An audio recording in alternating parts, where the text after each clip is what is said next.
So this is our final of 4 sessions to talk about how to prepare for the retreat, which is coming up on Tuesday. And I am so delighted to be able to, I think this will be pretty conversational as we sort of think through what it's going to look like in body in 3 dimension in person on Tuesday. We've done the sort of competencies around facilitation. We've done content rumbling around the governance chapter and shared vocabulary. And this session is really just about the ways in which we imagine gathering together, and what we need to be attentive to, even what we're worried about as we go into the retreat. So there's a couple of action items that we need to do in the next 56 minutes. One of them is just making sure that we are really clear on a list of thought prompts that we want to use both for the lunch, so that informal hour in advance where we will be getting to know each other without any kind of pressure of product. And then what those thought prompts are, making sure we're really clear on how we're going to facilitate the more formal gathering, and then what kinds of examples of artifacts, of things that we want to come out of those discussions.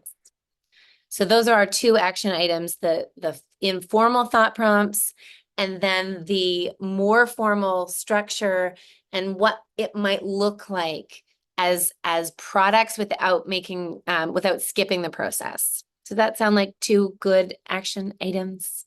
Yeah. Okay, amazing. And I also want to thank you for reading something that nobody else has seen before. So that How to Gather chapter is part of Hope Circuits 2.0. I haven't talked about it, rumbled on it. I've been playing with it and holding on to it and thinking through it. But it is a fresh piece of drafty work that I am giving to you with my heart open and my ears open about what resonated, what struck you, what was missing, what you'd like to fill in, what you've been thinking about as we talk about how to gather meaningfully, intentionally, and 3-dimensional. Emily, welcome and hello. Feel free to turn your camera on or off as you wish. We are recording this.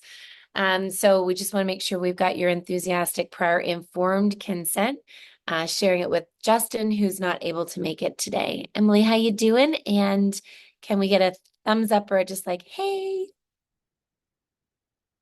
You're having issues with your MacBook. Okay. Is it okay that we are recording this? You're good with recording. Wonderful. That is kind. We just, as you were popping in, talking about the 2 kind of deliverables or things that we really need to make sure we're clear on leaving this meeting. The first is the thought prompts for the informal lunch.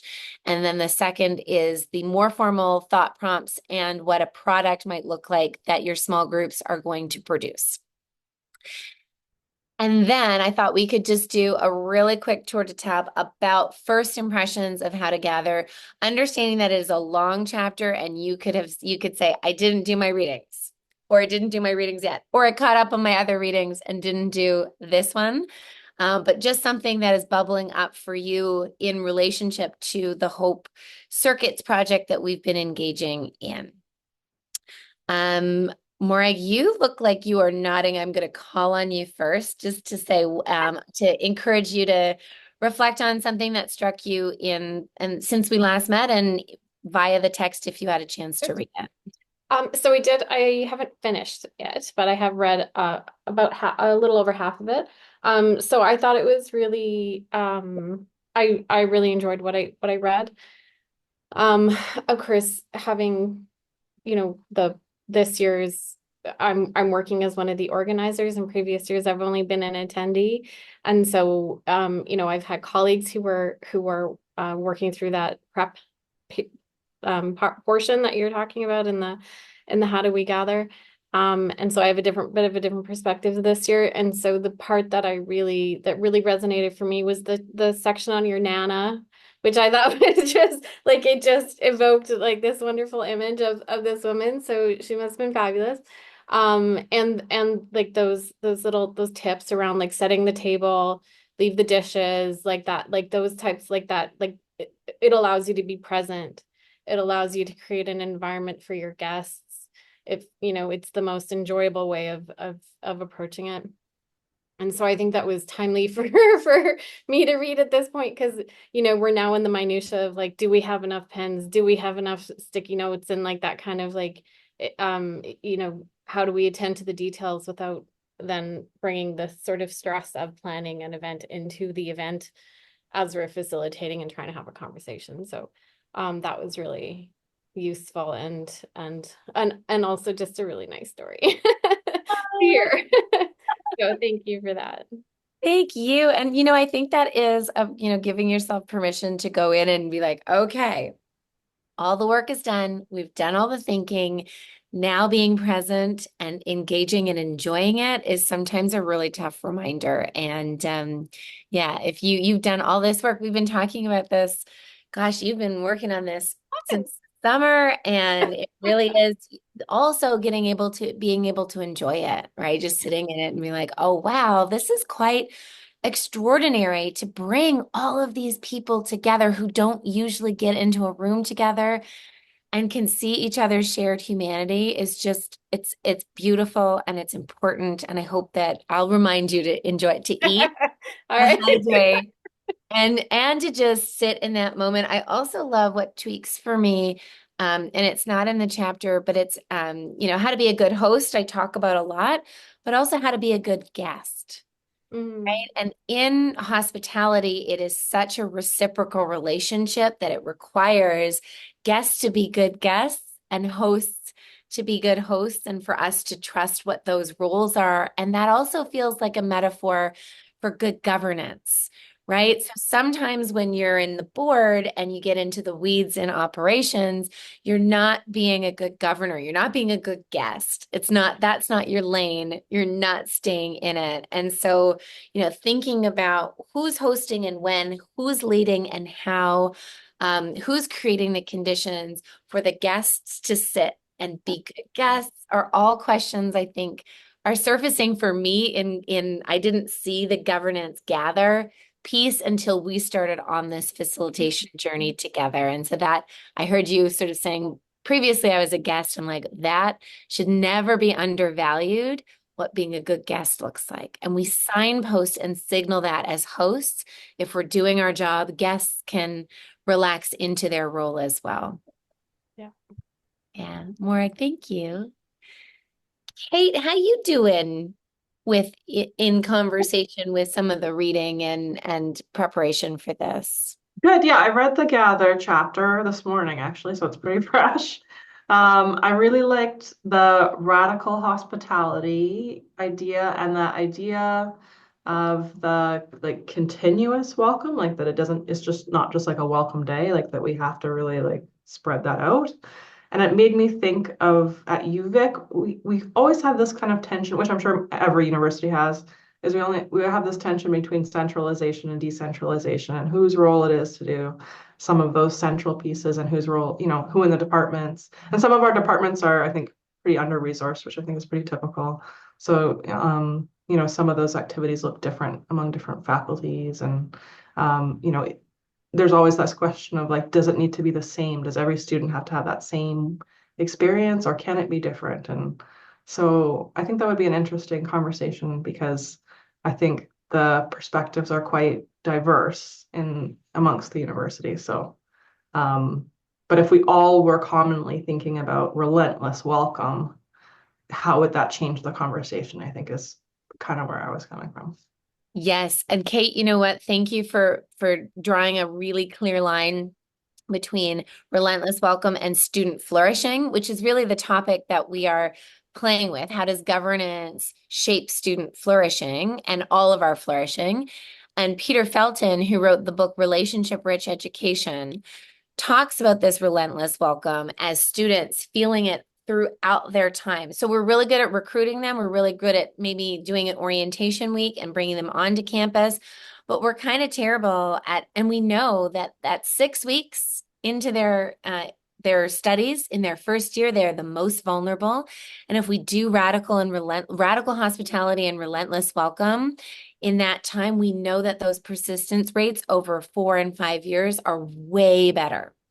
And that relentless welcome doesn't end after first year, but that it continues thoughtfully over the course of the time that students make it onto campus. And I love that you just pointed that out, that that hospitality piece is so essential to student flourishing, so much so that Peter Felton in Relationship Rich Education, and I just saw him yesterday, which is like very, very fresh. I spent the day at Elon University with some of the great thinkers on student flourishing coming out of the US and really and shaping all of our understanding of what it looks like to have student success. But he and his work makes an argument that each one of us on campus are responsible for student flourishing. So that is Trudy in the dining hall who says, Kate, how you doing today? How'd that test go last week?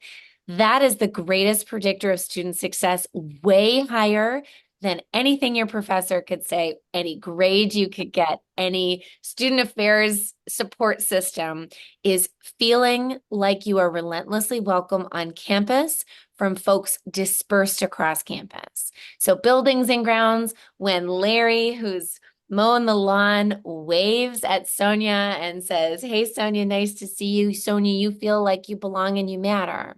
And that is absolutely essential to student flourishing. So that relentless welcome piece. So we're thinking about it meta and gathering folks, but it is at the heart of that flourishing on campus. And each one of us are responsible, but I don't think we do that intentionally with our staff and our faculty and our administrators and everybody who is encountering students. So Kate, I want to hold on to that piece as we go into Tuesday as well. Yeah, and I think we tend to compartmentalize aspects of it instead of thinking of it more holistically.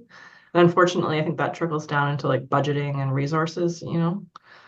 Yeah. Um, Yeah. yeah, so it'd be Some of the interesting most to have a conversation magical, that flows beyond sort of, you know, the resources and the budgets. But yeah. yeah.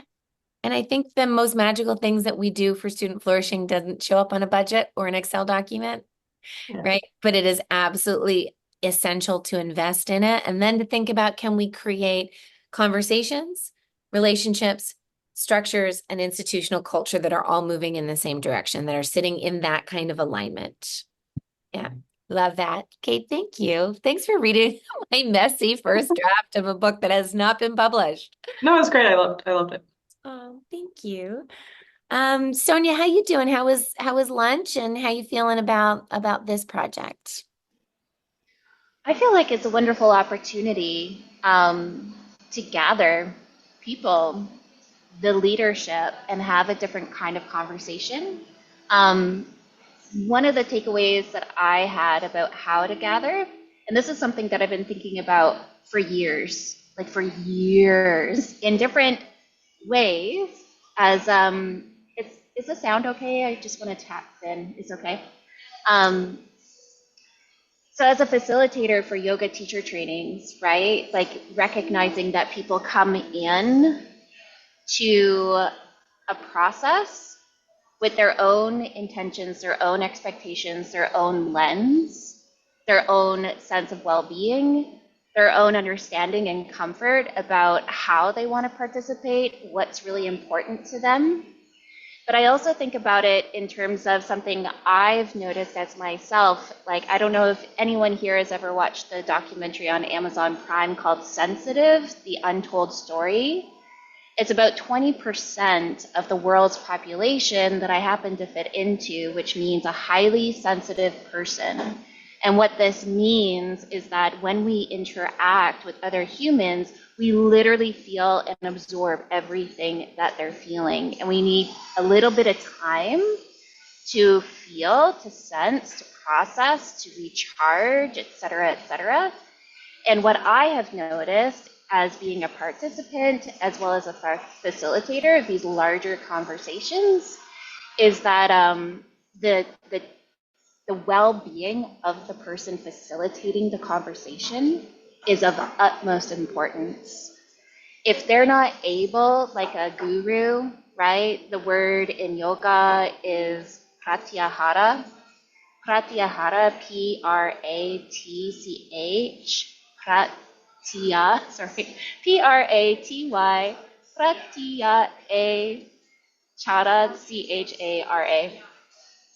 And it means the withdrawal of the senses, right? It's like holding on to a container to allow for everyone to feel as though they can process what they need to say, speak their truth in a way that they feel safe, but nothing takes the lead out of that sense of consciousness, out of that sense of connection, and the ability to stand in a center and say, everything is okay here, right? And so when I think about gathering is healing, it is, but it's also very, very, very dependent on the wellness and the well-being of those holding the space for others. And that includes the president of the university, us as senators, us as students, us as influencers. Like it just is right across the board. And I'm sort of over this idea that there's anything wrong with a particular individual in our society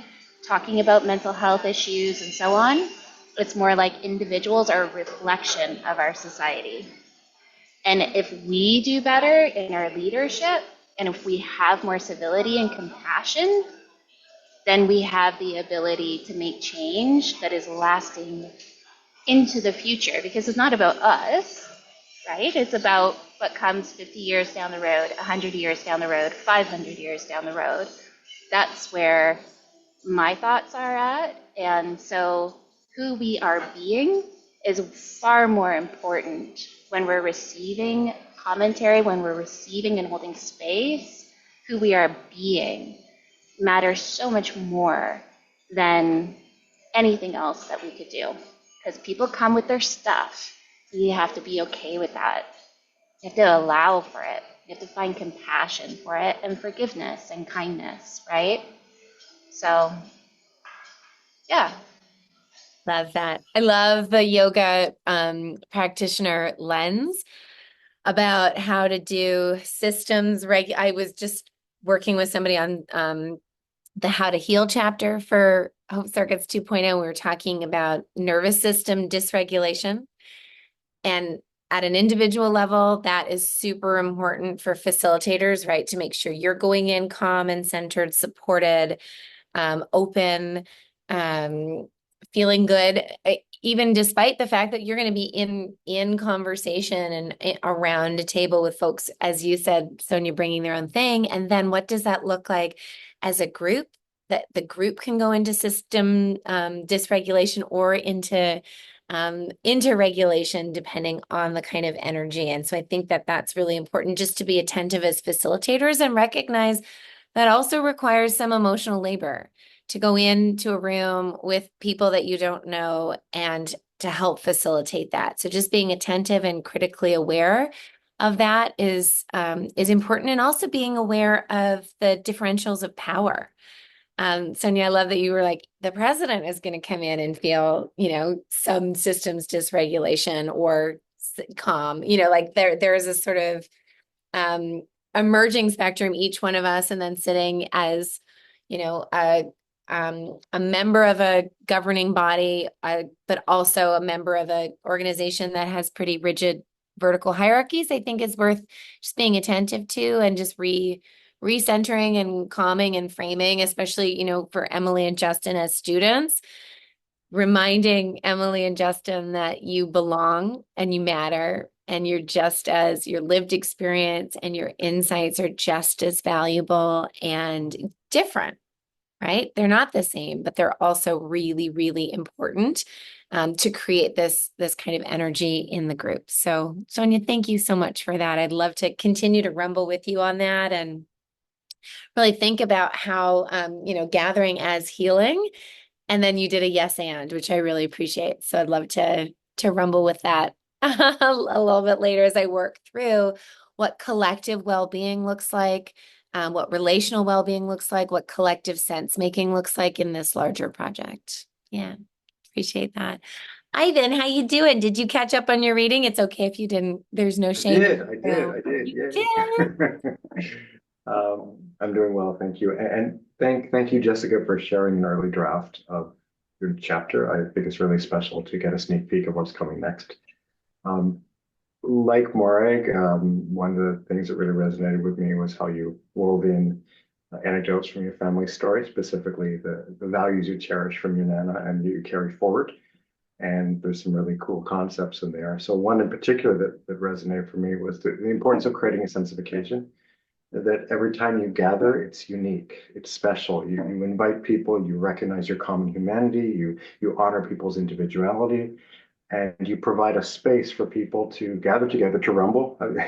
That word, I love that word. You've used it so much more than I've ever heard anyone else use in this context. And just rumbling together, it has energy, it has motion, it has pizzazz, it has zest. I really like that. But every occasion when you gather people together is unique. It may never happen again. In fact, it cannot ever happen again under the exact same circumstances. So I think that's just a good reminder to create that sense of occasion whenever you bring people together, because um, gathering is special by definition, and especially when you're dealing with some really meaty, important topics that we are in terms of university governance.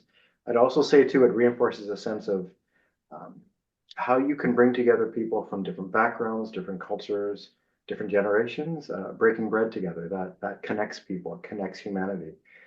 So I look forward to going into next week by creating a sense of occasion.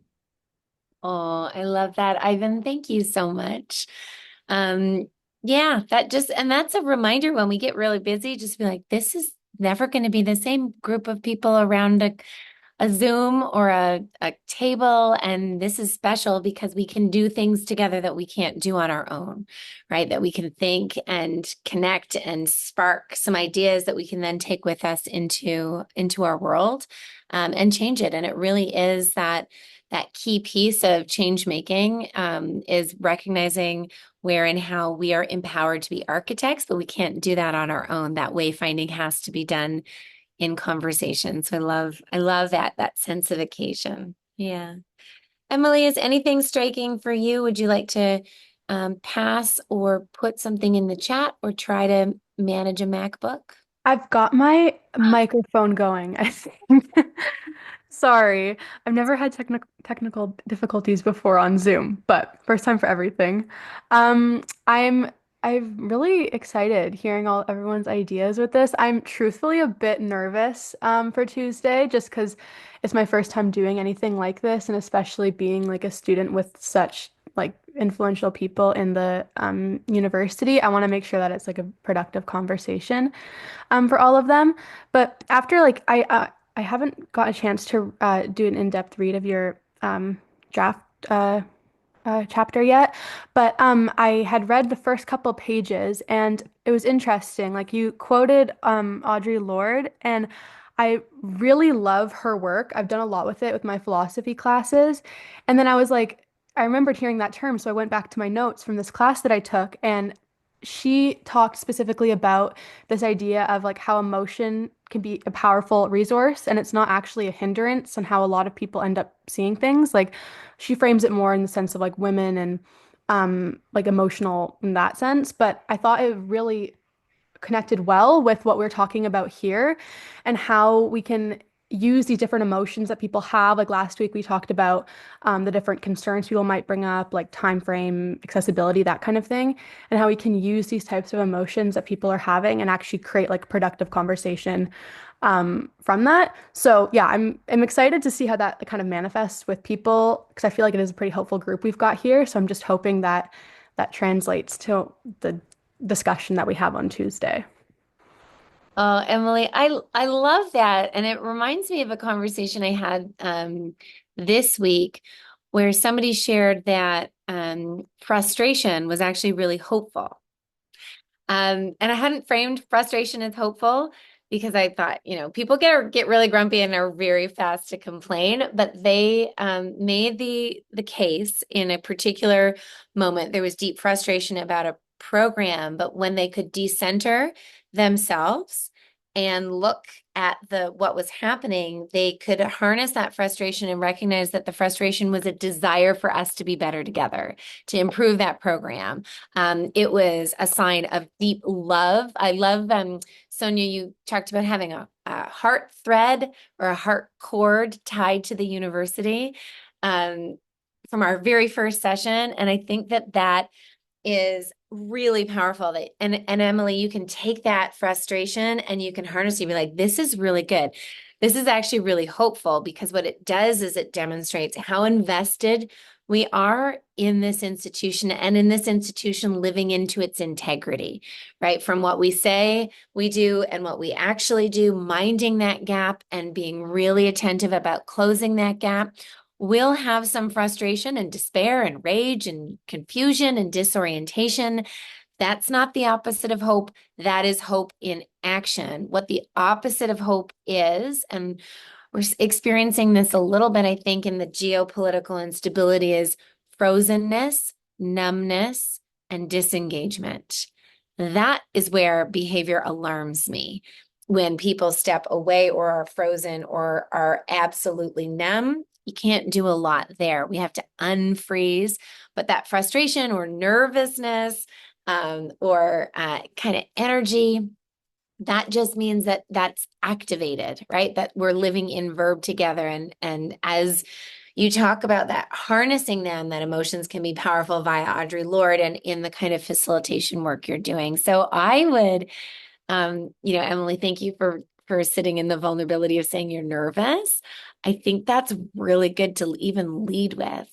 To situate yourself in your small group and say, I'm your facilitator and I'm really nervous because I'm a student.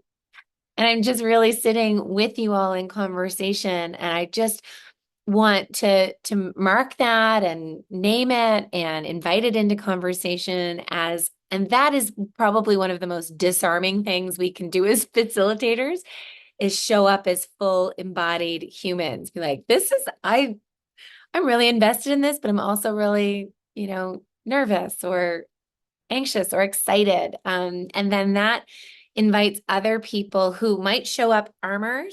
And as Sonia said, they might show up with their own set of expectations or their own set of behaviors that they have used.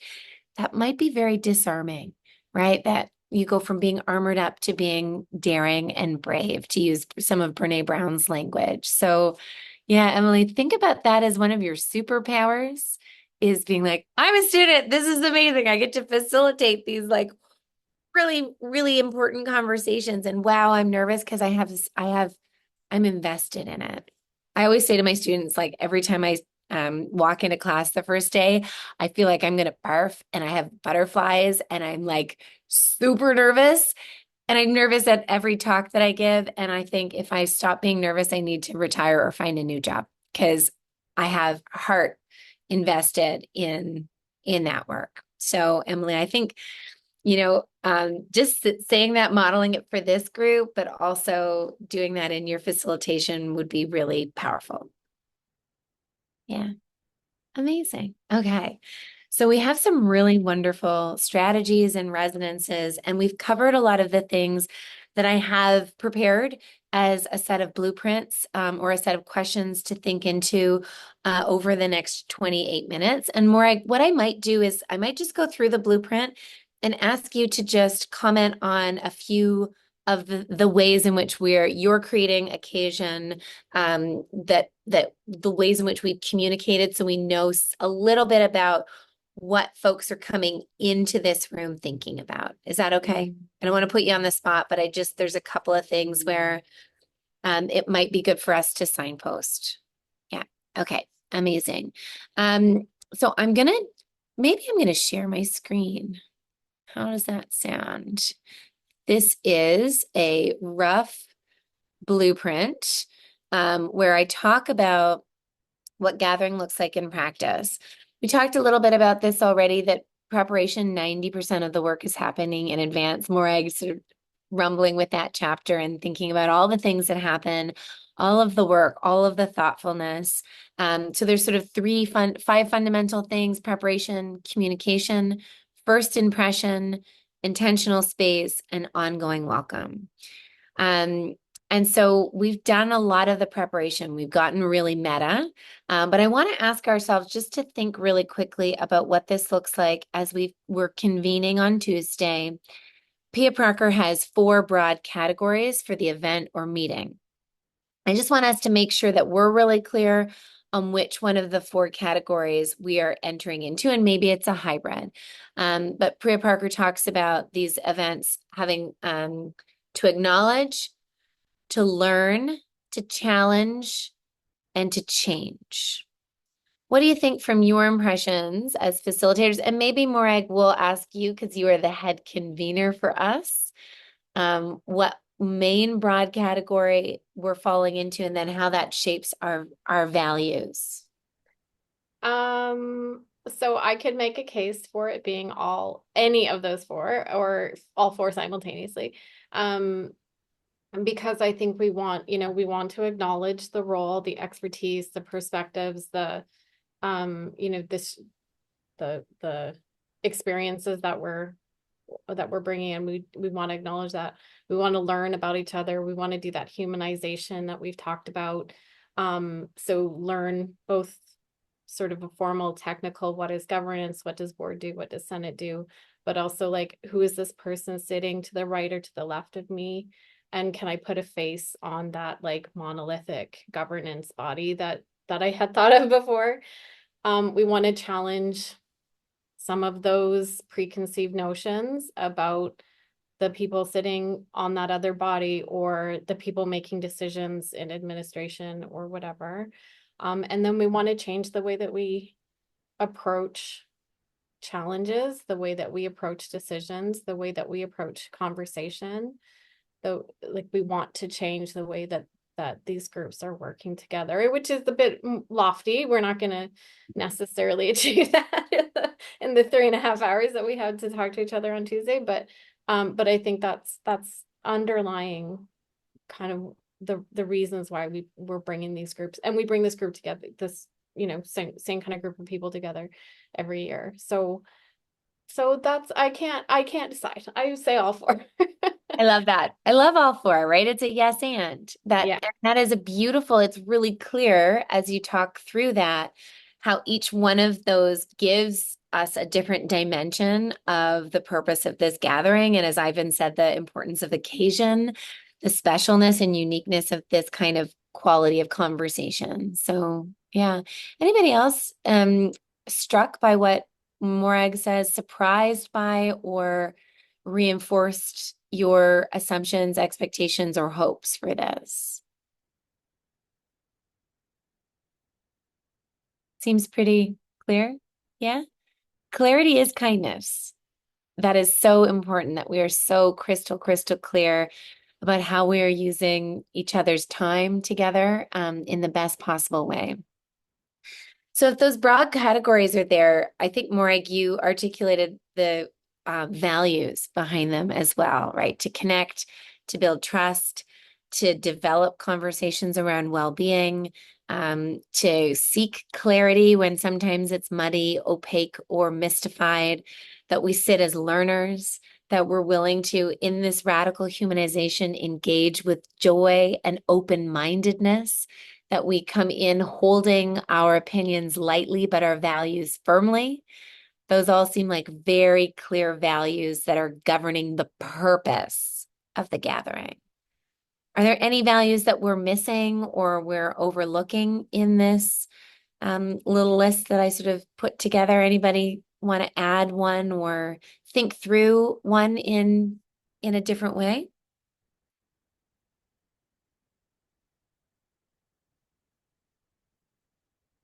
Okay. I have a question. Yes.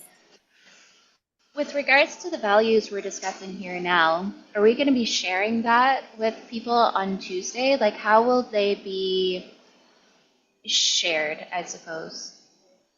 Yeah. So Sonia, thank you for asking that. And that might inform our tour de tab, like our thought prompt work informally. And I think, Sonia, you sort of articulated in your earlier comments how people are going to come in with their own stuff. It would be really useful for the first tour de tab to say, what are what are the values of gathering at this moment, and come up with a couple of words that just resonate for you, and do a tour de table there. That might be a way of grounding some of those values around the purpose of gathering and get people really intentional about that. Yeah. Okay. I love that. So I'm just writing our thought prompts as we go. Because whatever I come up with will not be as interesting or as nuanced as the ones that we co-create together. Um, okay. So expectations around the purpose. And I'll also, Sonia, because I'm giving a keynote, I have an hour of their time, of all of your time to be like, this is why it's magical, and this is why it's important, and this is why we need to do this work right now. And this is why gathering right now is an act of radical hope. And how magical is this for us to do this together? So I will be very explicit about it, but I think it is really nice to see that even in the opening, lunchtime period. Yeah. Thank you. So one of the things that we've talked about, we've exercised this muscle together as facilitators, but also importantly in our facilitation in small groups. How do we plan to secure consent before gathering or during as we start to gather? So I love, as you know, prior informed, enthusiastic, and ongoing consent. Do you want us to frame that? Would you like to set some social contract blueprints for the group as you gather it? Would you like me to have a little one pager or a little thing that people hang on to and then can talk about it as something shared? What would be the best for you all? Hi, Emily. Yeah, go ahead. Um, Thank you. I personally, I would be grateful if you could outline it maybe when you are speaking ahead of time, just because obviously you know a lot about it and you do it in a way that's like very effective. And I don't want it to become like a redundant thing if or inaccurate. So I think it would be maybe helpful if you could provide some of that guidance at the beginning, in my Yeah. opinion. Other people might disagree, but yeah. Yeah.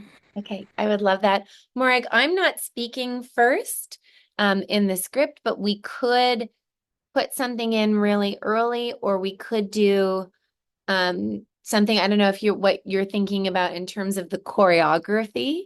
I'm happy to talk about consent. I'm also happy to just put little pieces of paper about like what are Chatham House rules and why do we love consent and why is it kind of fun? And then be like, hey, did you find those on your table? These are just great ways for you to show up in safe and brave spaces, to say the quiet things out loud, to hold your opinions lightly and your values firmly. You will not be quoted directly, and we're just determined to have good, beautiful, meaningful conversations. Morag, what do you see as the choreography of that? Because you can put me in at any time, but we can also think about the sort of logistics of that. Yeah, for sure. I think it's probably a good idea to like to cover it in a couple of different ways. I think it is nice for people to come in, have something on the table, because then they can absorb it in their own time and reflect on it and maybe talk about it, but they can pick it up and and ruminate a little bit. Kevin is, he's opening the session and he is going to talk about sort of institutional values. So what do we as a university prioritize in terms of values? And then he's also going to talk about the objectives, like why are we here? Why did we bring you all in here? So we could maybe add something into that part about, consenting to participate in the conversation generally. And then I think if you can also kind of weave it into your remarks as well, because I think it, people will take the information in different ways and they'll process it in different ways. And so I think giving them the opportunity to hear it and see it a few times might be good.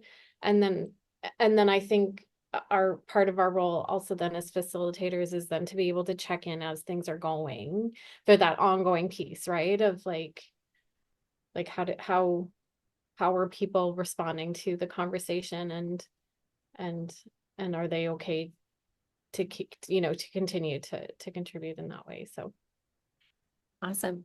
Cool. Very cool. And you know what, Morgan, I might think about just doing like a cute little one pager about Chatham House rules and just like, hey, we're not recording this in this way, but there are people taking notes, right? So we're just making sure, and we've talked to the note takers. The note takers know that it is Chatham House rules, that it is capturing the sort of essence of conversation without citing anybody.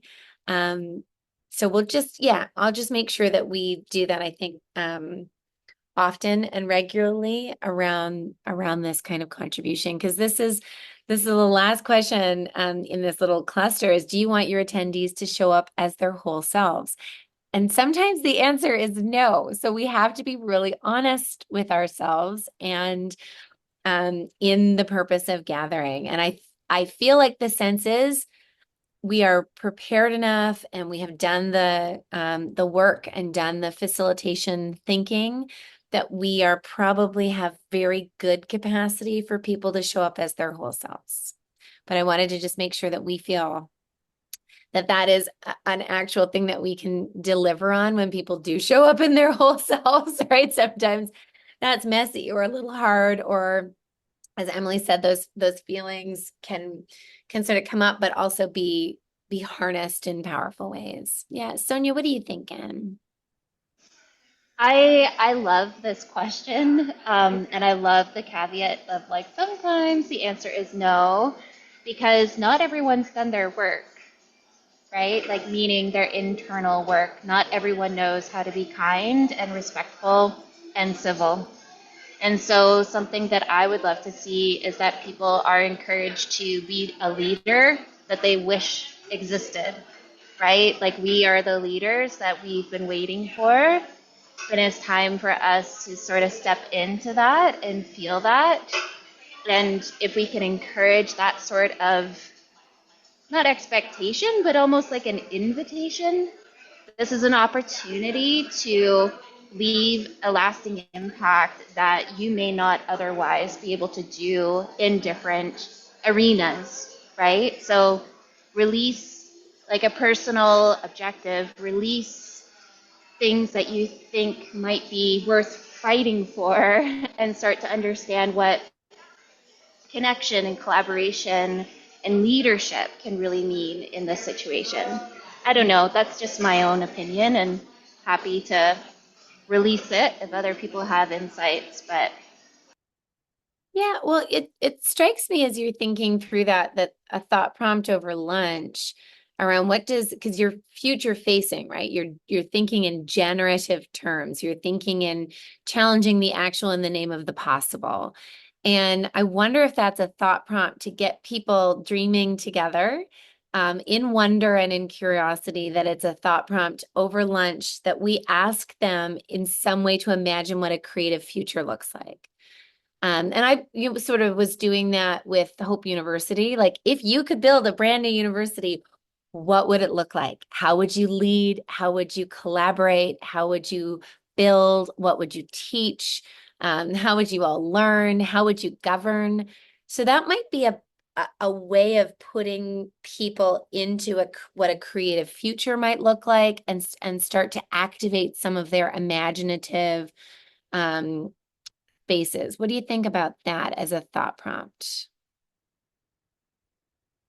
Yeah. yeah, it's almost like uh, what do you feel is missing at the university in terms of leadership, and how can you fulfill that role? Who do you have to be in order for this to occur?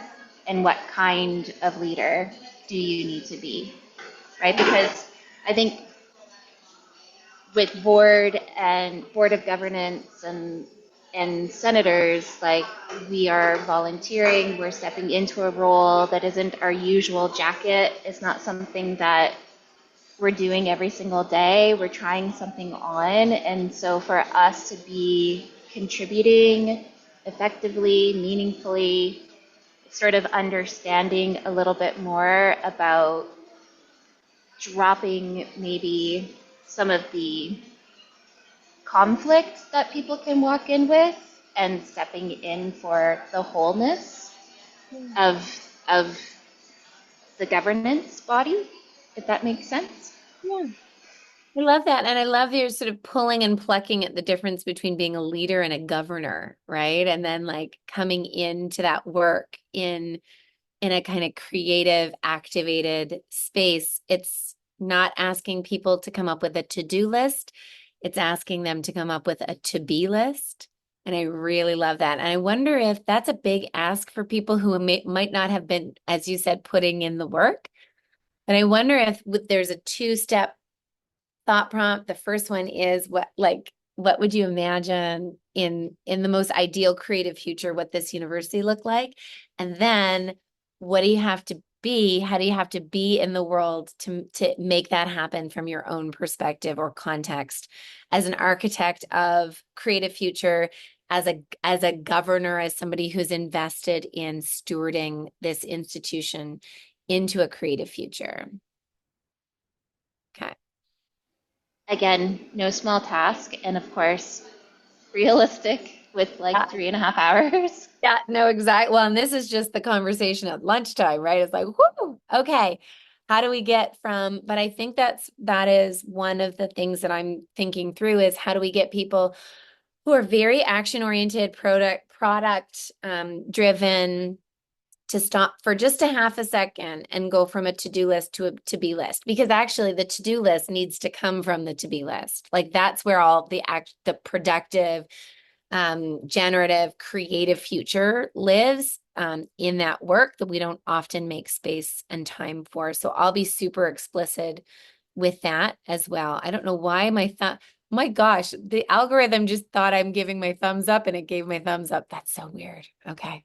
Anyway, good. So those thought prompts are coming out and bubbling up, which is great. Morag, we talked a little bit about sharing who's going to be in the room, or at least at the tables. I wonder if that is available to circulate for us via email. Yep, no problem. I can send it out right after. We've of course have been getting some changes to the attendance. But I have the most up-to-date list as of 2 p.m. today. So I'll send that out after this, with just a little caveat that some people might drop off, but that'll give folks a sense of who's there. And I just wanted to go back to Emily's question, because she asked about the note takers. And so at each of your tables, there is a dean, and the dean will be doing the note taking and sort of a backup as your person, your partner in the sort of managing the table. And so you'll see who the designated person there is at each of your tables. Yes, and they have been given a one-pager on how to do note-taking, and we can share that with you. Sophia, could you add that as a thing that we send out after this meeting, just so that you know what they have been given in terms of guidance? Yeah, awesome. Thank you. Oh, and I do need to send Morag all of actually, this is going to be a Sophia thing, to create Google Docs, Google links for everybody so that they can take their notes on a live Google thing that we can then capture, so they don't have to worry about sending it to us. We can just host those Google links ourselves. So we'll have an individual Google link, Sophia, for each one of the working groups. And then if we can set those up and then send them to Morag, and she can distribute them to the table 1 through 9 or something. Yeah. Okay. Perfect. So share who's going to be in the room. So if you all get that and you want to internet stalk folks, that's probably fun, just to be like, oh, who are they, and what is their role? Yeah, what might they be? And being really attentive, though, to not thinking, okay, this person's coming to this table with this thing because they're part of a fixed position or titled authority. So being open to that. Communication, clarity is kindness. So Morag has been doing that communication.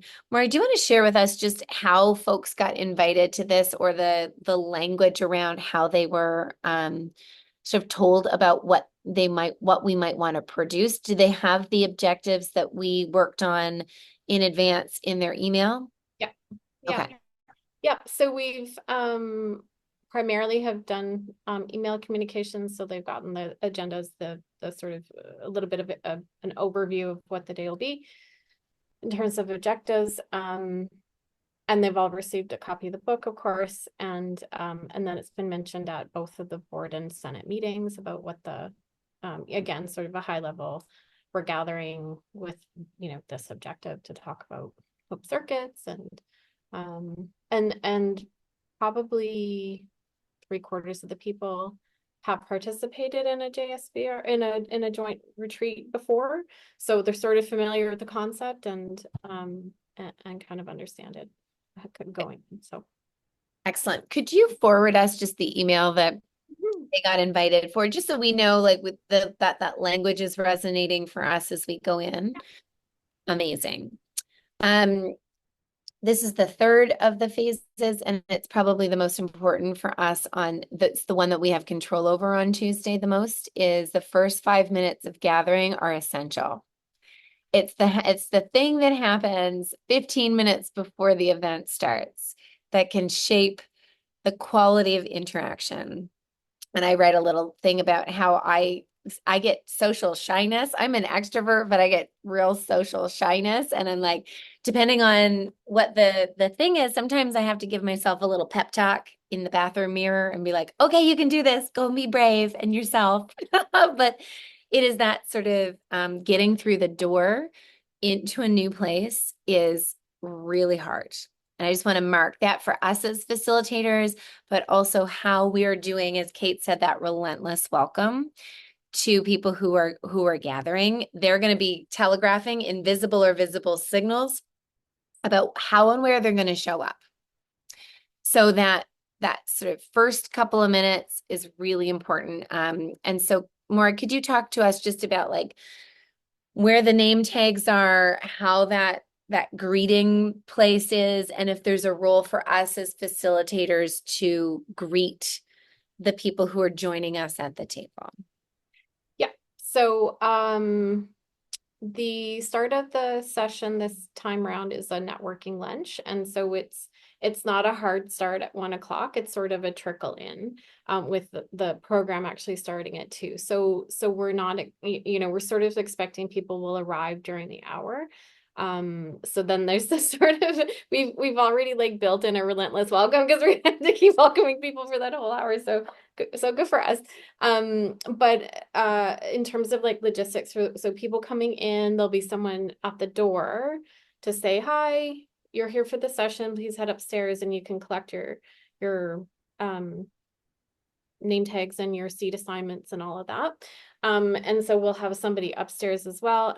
We've we went in a slightly different direction this year, because normally we print out a name tag and you have your name and your title and your affiliation.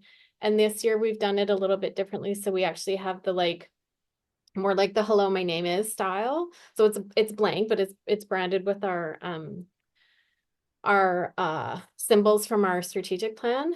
So you can pick which symbol you'd like to have for your name tag, and then you can write your name, however you want, your first name, whatever, all your names, that's fine. You can indicate if you're from Senate or from board or whatever, and you can personalize it a little bit. So we thought we'd give people the opportunity to show show some flair there. So they can collect their things. We'll let them know where their table is, and then they can enter the space. So the food's sort of all in the lobby area, and then the main conference room is like all the tables are set up. So if at all possible, it would be great if facilitating people were there sort of at the top of the hour. So then you can, greet your table guests as they're coming in. But like I said, it's going to be a bit of a trickle and not a gush. So Okay. yeah. That's great. And that actually really can shape the quality of that tour de table. Then it doesn't put everybody on the spot. It just puts the facilitator a little bit on the, like, hey, as people come in, weaving them into the pre-existing conversation. So being able to say, like, hey, everybody, thank you so much. Sophia, welcome. We just had a thought prompt where we were thinking about this. What do you think? We've been talking in this way. And so that's just a different quality of facilitation to weave that in. Emily, your hand's up. How you doing? Good, thank you. I just wanted to be clear because I know we have a few minutes left, but I just wanted to be clear with like the logistics of us. So we're coming in, having like the gathering lunch, and then we'll go into the small group discussions and sit with our table. And then that's when we have like the deans taking the notes on what we're talking about, which is based off of the questions we went over previously and doing the tour to tab. And then from there, is it we're going to be like taking the notes that we've talked about, and then um, Jessica, you'll be doing your keynote after that, and kind of and then we'll be reflecting on our notes. Is that the kind of idea? This is a great question. From what I understand, and Maura, you can fill in the gaps, is that we're going to have some really informal tour de table stuff at the beginning as we start to get into our small groups. So we're seated with your small group, very informally, grab your lunch, have some open and wide-ranging thought prompts together to get to know each other as humans. Then the formal sort of talk starts. So the president will talk, then I will give a keynote with a question and answer period. Then you go into your small groups with the more formal structure, with those questions that are, I have them. I can we can well, we can't change them in a minute, but that like, what does governance have to do with student flourishing? Right, from all the conversations that we've just had, and you have an hour to come up with a kind of collective sense making. That's where your dean is taking the notes, and then we have a roundup where everybody is reporting back. So you're identifying one person in your group who is going to report back to that larger group, and then so that's what I'm facilitating. So I'll pull all of those threads and we'll take some notes around that. And then what we'll do is we'll go in and pull those notes from the note taking. I'll pull it all together, and then there's an iterative loop where I send that report back out to folks a couple weeks later. Maury, that is reflective of the choreography? So Emily, you're not taking notes or anything at the beginning. You're just getting to know each other over lunch. Then there'll be some formal talking. Then there'll be a question and answer. Then you get into your groups and rumble those structured questions about the relationship between governance and student flourishing. And you'll be asked as a group to just come up with some recommendations. What would you do if you could change this? What statutes, policies, procedures would, from a governance perspective, increase the ability for students and the entire community to flourish? And those insights then get pulled together in larger group discussion, and then I'll weave that together into something coherent that I share back with you. Morag, that's correct? Yes, that's all correct. I was just confirming if we'd asked the deans to be the report back people, but I don't think we did. We didn't. We talked about it with this group at the very beginning, where one of the things that you can bond with your group around is deciding who's going to report back, and it probably shouldn't be the note taker. The note taker is capturing, and it doesn't have to be the facilitator. It can be, but often there'll be somebody where you're like, you know what, you go for it. You speak on our behalf, because it emerges in that group dynamic. Yeah, Sonia. I'm just curious, like, as facilitators, we also are able to contribute our thoughts and opinions, right? Okay. Please. Yeah, you are an active participator in this. And so you're facilitating, making sure that people feel like they're included, welcomed, that there is equity of talking, right? Not equality. You don't all have to speak for 6.5 minutes, right? That's how that group wants to emerge, and making sure that if somebody's quiet, they have a space to, or not. But you are definitely participating. The dean is definitely note taking, and then there will be somebody, maybe it's you, maybe it's somebody in the group, who will do that reporting back. Yeah. And then it's really fun. That collective sense making is, if we do it well, you start to see these kinds of themes and threads bubble up, and you start to see that those kinds of energies, and we start to see, okay, what are the ways we can dig into this? and move it forward. And so that's one of my favorite things to do, is to facilitate that, so that you don't have to worry about, you can just then be participants and actively engaged in that. Yeah.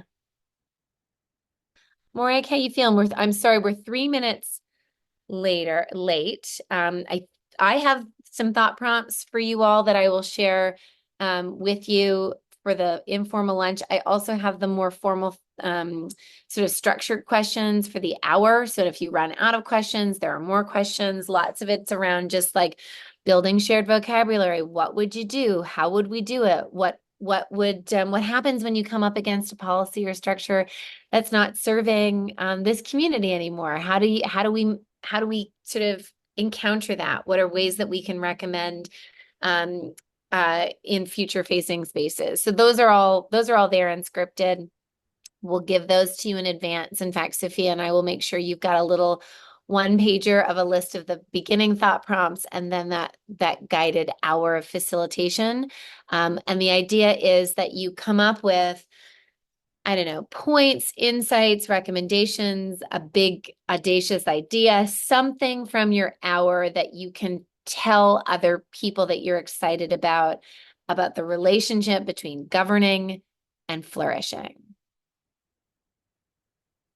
We'll give you a one pager so you can have it. Really fresh and clear. How does that sound for y'all? Kate, I'm Oh, sorry. I think you answered it just now, but I was just clarifying the thought prompts are for the lunch, and then you've got the structured questions for the other part. So I was just confused about that, but you just talked about it, so that's fine. And we'll put it all in just a one pager, so it's super easy. You can have it.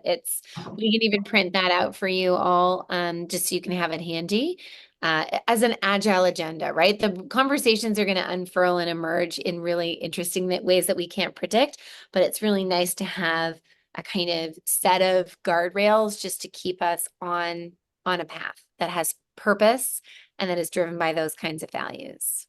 Yeah. All right, how we feeling? Good. Yeah, I can't believe we get to do this together on Tuesday.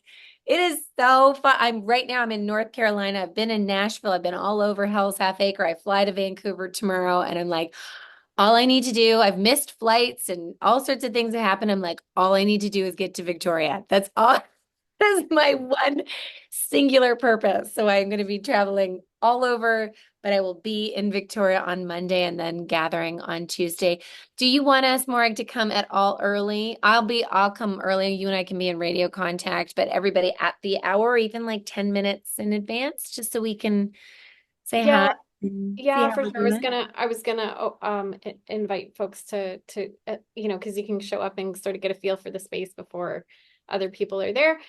So you're more than welcome. I'll be there anyway. So so if you do want to show up 5, 10, 15 minutes early, please feel free to do that. Yeah. And if you do have any energy afterwards for us to just debrief and rumble a little bit for 20 minutes after, that would be amazing. I know that everyone's got pressing things to do, but we have gone through a journey together, and it's really nice to continue to think through what we learned and what bubbled up for you in that process. Yeah, I'd love that. Amazing. All right, 7 minutes over. Thank you so much. I value your time. We're going to send you a one pager with those thought prompts and those structured questions. We'll send you again, Emily, I guess the timing, just to give you that real clear sense of what that choreography looks like, how that looks scripted. Morag is going to send us just the email of what people have as their form of expectations, and we'll also send you the notes from today. I love that. We are rocket ships. We are rocket ships. We are flying into the future. Thank you so much, everybody. Take good care. Have a beautiful weekend, and I'll see you on Tuesday.